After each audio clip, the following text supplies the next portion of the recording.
Hey again, everyone. Welcome back to another episode of Discussions of Darkness. And before we get too deep into today's topic, I wanted to issue something of an apology to folks who've been watching the channel.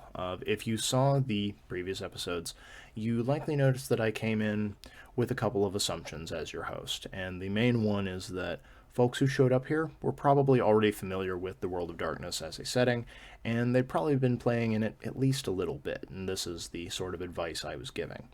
But given what's going on with Wizards of the Coast right now and all of the folks looking for new games to play, I figured I would take a step back and do what arguably should have been the first video on the channel of what is the World of Darkness and what's the best place for you to get into it if you're not familiar, if you haven't tried it yet.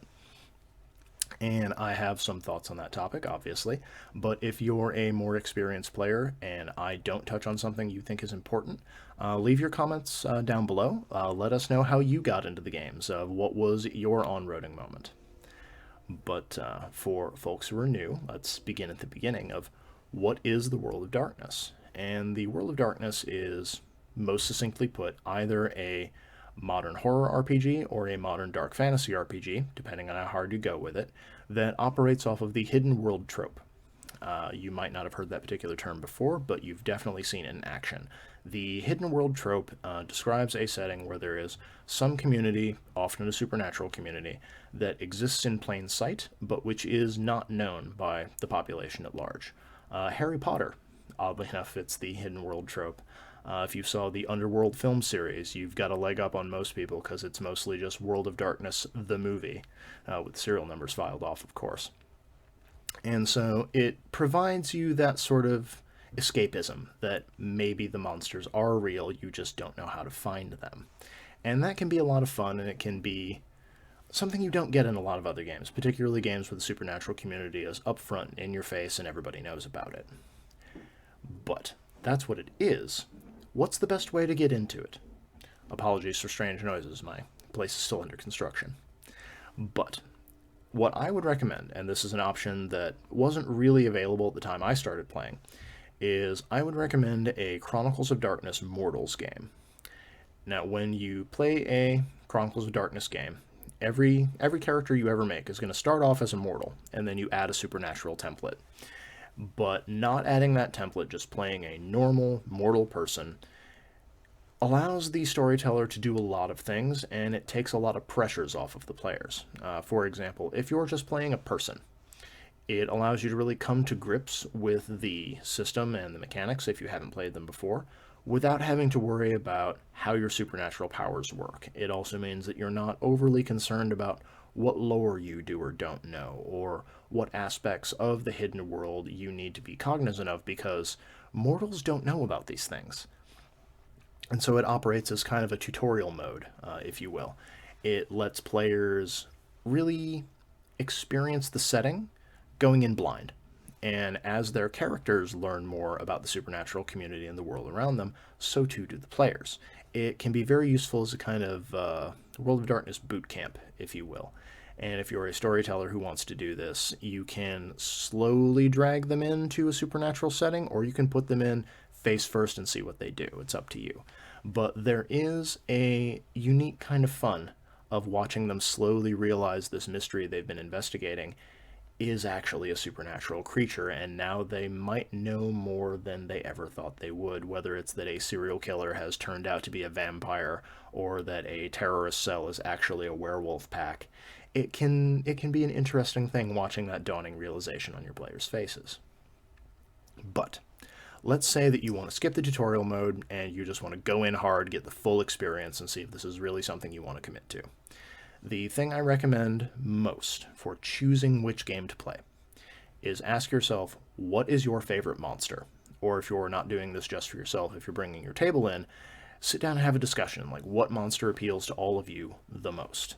And I say this because this has been one of the major deciding factors for almost every player I've ever met who tried the World of Darkness and then left without really enjoying the experience they had, is because different monsters come with different tropes and different storytelling beats and all of those aspects. And if you're really not enjoying the chassis you're driving around in this setting, you're not going to enjoy the game that much. A great example is, while Vampire is probably the best known game, you can argue whether it's the most popular or not, it was the one that was easiest to find a table for. And there were a lot of folks I met who had played Vampire and didn't really enjoy it, and so they just decided, well, I guess the World of Darkness isn't for me.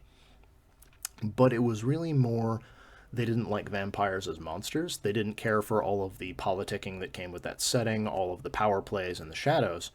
But when you handed them a werewolf game, suddenly they had character unity with themselves and all the other players. They had a defined goal. They had a culture that was more inclusive of them and people like them.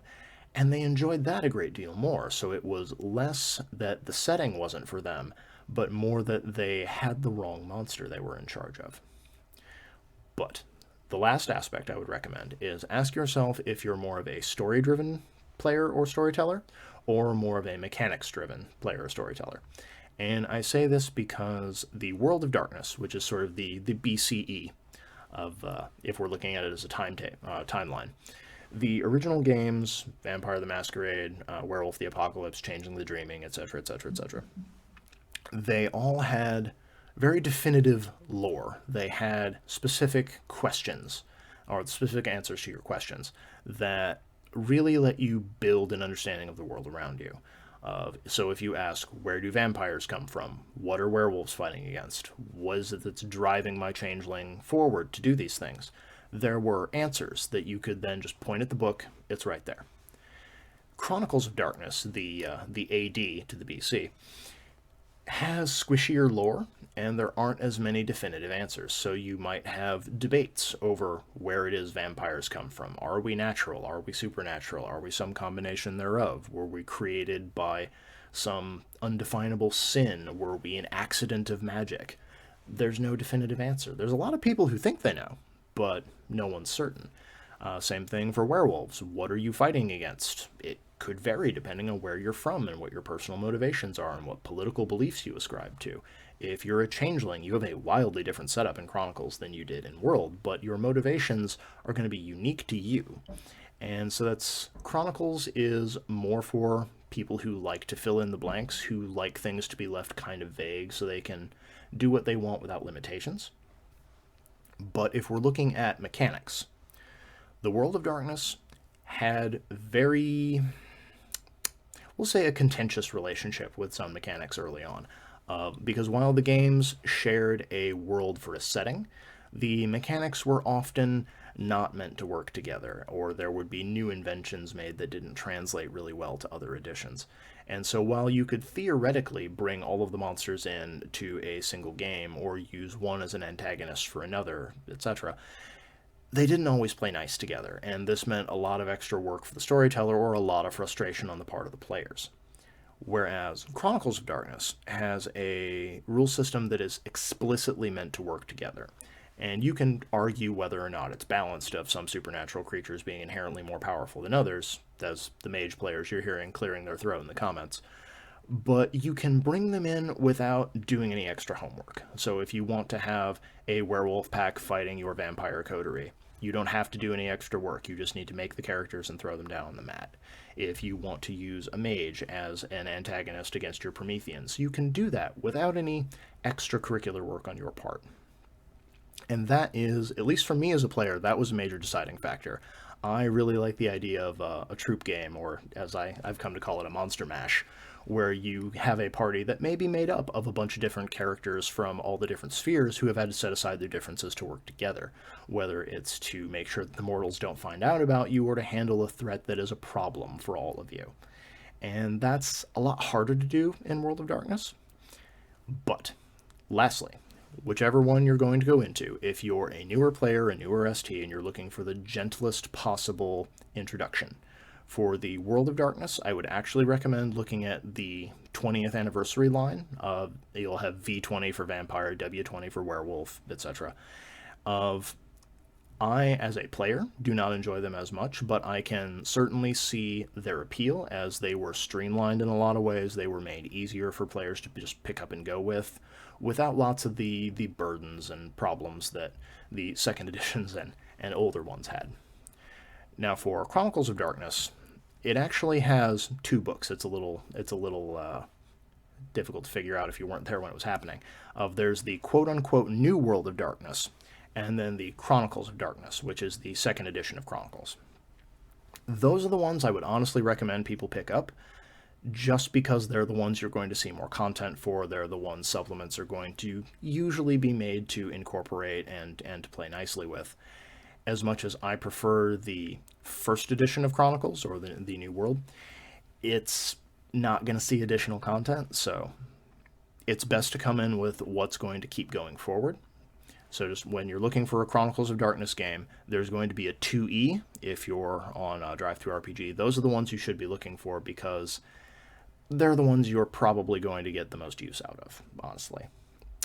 But that's it for this week. If there's a topic I didn't address or something that you think should have been in this video, make sure you leave a comment on that. If you have questions that you want to see me talk about in future installments down the line, whether it's a particular supplement you want to see covered, or a particular game sphere that you feel needs more love and needs more attention, whether it's Mage, Promethean, Changeling, some of the smaller children out there that don't get as much love as the big boys, let me know. If there's a particular difficulty you've had as a storyteller, or a problem you've come into as a player, let me know. I'll try and address those as well. I am here to give you all the sort of content that's going to keep you coming back, and I want to answer your questions. I want everyone to have as much fun as this setting as I do. Lastly, as always, check the description below. It's got links to all of my supplements, as well as supplements from other Azukail Games creators for the World and Chronicles of Darkness settings. Until next time, happy gaming, everybody.